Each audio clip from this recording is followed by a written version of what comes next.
Okey, ini adalah apa yang kita nak belajar hari ini adalah bagaimana menentukan nilai sinus, cosinus dan tangent bagi sudut lah. Kali ini nak menentukan nilai. Okey, perbezaan yang latihan yang tadi kita bincang tu, yang tu dia ada hanya menentukan sudut sepadan saja, sudut rujukan sepadan. Tapi kali ni kita nak tekan kalkulator untuk dapatkan nilai-nilainya. Okey. Yang ini cikgu letak balik dekat sini supaya kita ingat baliklah kita ada beberapa sukuan, ada 4 sukuan dengan cara pengiraan yang berbeza. Cara pengiraan yang berbeza. Okey, jadi untuk latihkan diri 6.1B dalam muka surat 179, dia kata kat sini tentukan nilai bagi setiap yang berikut berdasarkan sudut rujukan sepadan. Okey, berdasarkan sudut rujukan sepadan, dia nak nilainya berapa? Ingat, sudut rujukan sepadan nilai dia mesti kurang daripada 90. Okey, soalan 1A. Kita pergi. Macam mana nak tentukan tu? Okey, sin 128 dia berada pada sukuan yang kedua lah. Kita tahu dia berada pada sukuan yang kedua. So, kita akan kira nilai alfa. Okey, sin 128 sama dengan sin 180 tolak 128. Okey. 180 tolak 128 ni awak boleh tekan teruslah kalkulator. Okey. Tekan sin kurungan 180. Kita tolak terus dengan 128. Okey, jawapan kita adalah sifar perpuluhan 788 sifar. Ambil 4 tempat perpuluhan. Sifar perpuluhan 788 sifar. Okey, cikgu letak sign positif dekat sebelah sini kerana pada sukuan kedua sign kan positif. Okey. So, jawapan dia adalah sifar perpuluhan 788 sifar. Okay, kita cuba soalan B pula. Cikgu cuba soalan B. Soalan B, kelihatan sin adalah 236. Okey, 236 kita tahu dia berada pada sukuan yang ketiga. Okay. Kalau cikgu tulis baliklah, sukuan 1 ni antara 1 hingga 90. Ini 91 sampai 180. Ni 181 sampai 270. 271 hingga 360. Okey, jadi kedudukan 2, 3, 6 adalah berada pada sukuan yang ketiga. Okey. Sin, kalau berada pada sukuan yang ketiga, dia akan jadi negatif. Nampak ni? Add sugar to coffee kan? Add sugar to coffee. Okey, sukuan yang ketiga, hanya tangent saja positif. So, dia jadi negatif. Negatif sin. Okey, macam mana nak kira? 2, 3, 6. Okay, 236 tolak dengan 236 kita tolak dengan 180. Right. So dekat sini kita dapat negatif berapa ni? Tekan terus kalkulator awak. Negatif sin 236 tolak 180. Okay, kita dapat negatif sifar perpuluhan 829 sifar. Negatif sifar perpuluhan 829 sifar. Ambil 4 tempat perpuluhan. Okay, ambil 4 tempat perpuluhan. Okay, next. Soalan yang C. Sin 337 juga. Okay, sin lagi. Dia memang menggunakan nilai sin lah dekat sini kan. Untuk soalan-soalan ni. 337. Pastikan dahulu kedudukan dia berada pada sukuan keberapa. 337 berada pada sukuan yang keempat. Jadi sin juga adalah negatif. Negatif sin 360 tolak 337. Okey, kalkulator. Negatif sin 360. Oh, kurungan. 360 tolak 337. Okay, kita dapati nilai kita adalah negatif sifar perpuluhan 39 sifar 7. Okay, sifar perpuluhan 39 sifar 7. Dia negatif, sorry. Okay, dia ada tanda negatif kat depan dia. Okay, senang je. Yang pertama awak tentukan dahulu dia berada pada sukuan yang keberapa untuk kita mencari sudut rujukan sepadan ataupun dia punya alfa. Kemudian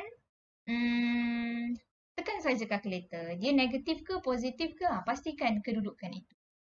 Okey, kita tengok pula yang ke seterusnya G, tangent. Okey, G ni semua tangent. Tangent 221. Okey, 221. Dah hilang kan kita punya tu. Cuba cikgu lukis kat sini. Add sugar to coffee tu. Allah, balik pula.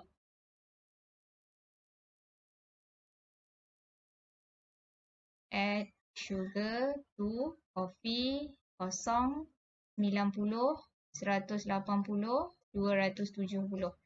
Okey, tangent 221 berada pada sukuan yang ketiga, tangent kita positif. So, tangent 221 sama dengan tangent. Okay, kita nak cari sudut rujukan sepadan 221 tolak 180. Right. Sebab dia nak nilai, tekan je terus. Tangent 221 tolak 180. Okay, kita dapat 0.8693. 0.8693. Okey, kemudian tangent 134. Okey, tangent 134. Kita tengok dia berada pada sukuan keberapa? 134 adalah sukuan kedua. Jadi tangent kita adalah negatif. So kat sini ada negatif tangent. Right, 134. So sukuan yang kedua 180 tolak 134. Okey. Negatif tangent kurungan 180 tolak 134 sama dengan negatif 1.035.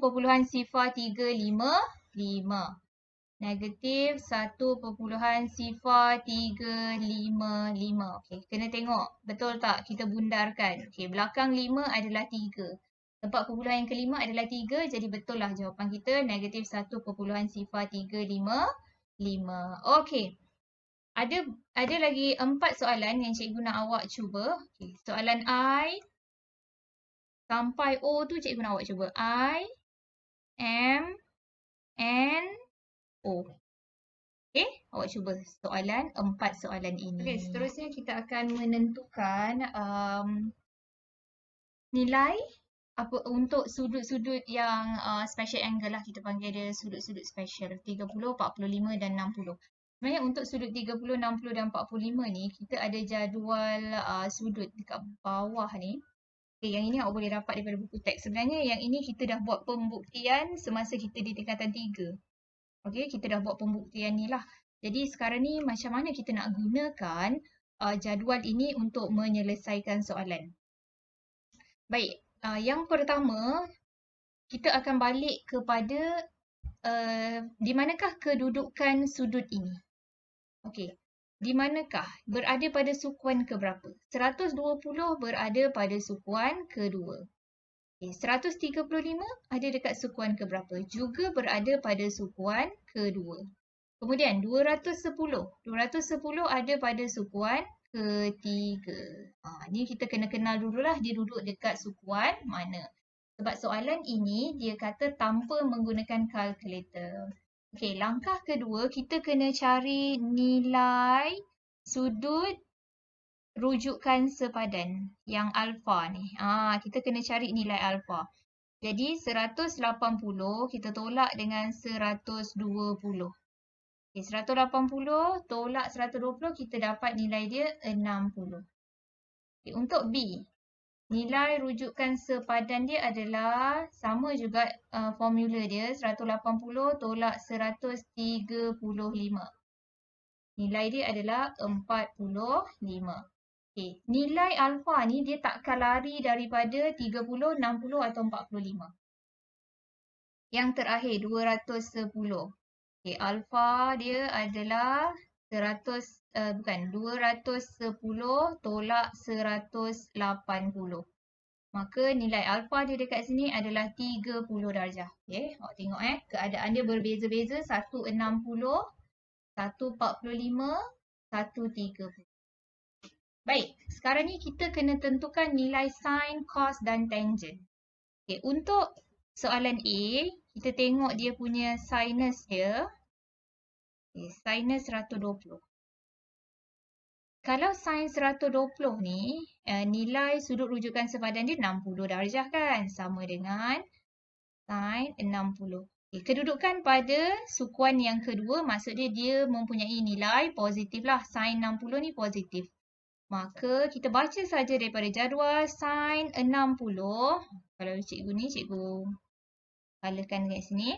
Okay, sin 60 adalah punca kuasa 2 bagi 3 per 2. Jadi jawapannya dekat sini, dekat tepi lah. Punca kuasa 3 per 2. Okay, kemudian kita ada cos. Cos 120 sama dengan negatif cos 60. Ni sudut rujukan sepadan dia kan. Okey.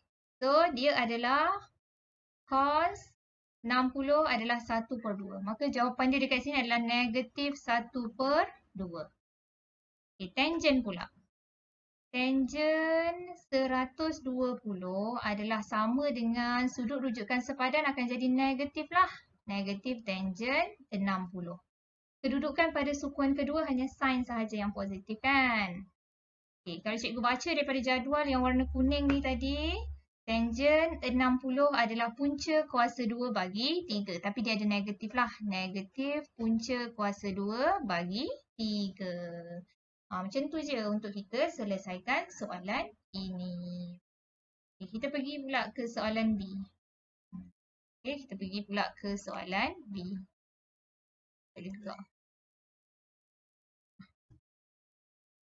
Okay, soalan B. Sama juga konsep dia. Kita dah kira dah sudut rujukan sepadan dia adalah 45. Masih lagi berada pada sukuan yang kedua. Bila berada pada sukuan kedua, so nilai cos dengan tangent akan jadi negatif lah. Tapi kali ni kita akan baca pada jadual dekat kiri tu, sudut dia 45. Sudut 45. Right, kita mulakan dengan sin. Sin 135 adalah sama dengan sudut rujukan sepadan sin 45. Baca daripada jadual ini, jawapan dia adalah 1 per punca kuasa 2 bagi 2. Okay, cos pula. Cos 135 adalah sama dengan negatif. Sebab berada pada sukuan kedua, dia adalah negatif cos 45. Okay, jadi baca sahaja cos 45 pun sama. Tapi dia jadi negatif. 1 per punca kuasa 2. Okay, dan yang terakhir adalah tangent. Tangent juga adalah negatif. Untuk rujukan sepadan. Okay, kalau baca daripada jadual, dia adalah bersamaan dengan 1. So, tambahlah negatif 1 bersama dengan dia. Okay. Dah faham tak? Untuk A dengan B cikgu dah terangkan. Cikgu harap awak dah boleh nampak macam mana nak selesaikan. So, soalan C, D, E dan F, cikgu serahkan kepada awak untuk cuba selesaikan. C, D, E, F. Awak tengok kedudukan dia. Kalau berada pada sukuan yang ketiga, maksudnya sekarang tangent akan jadi positif. Okay, jadi jawapan awak nanti sin, cos dengan tangent. Tangent sahaja yang akan jadi positif. Sin dengan cos akan jadi negatif. Hanya baca dalam jadual di sebelah kiri ini sahaja. Okey, cuba soalan C, D, E dan F.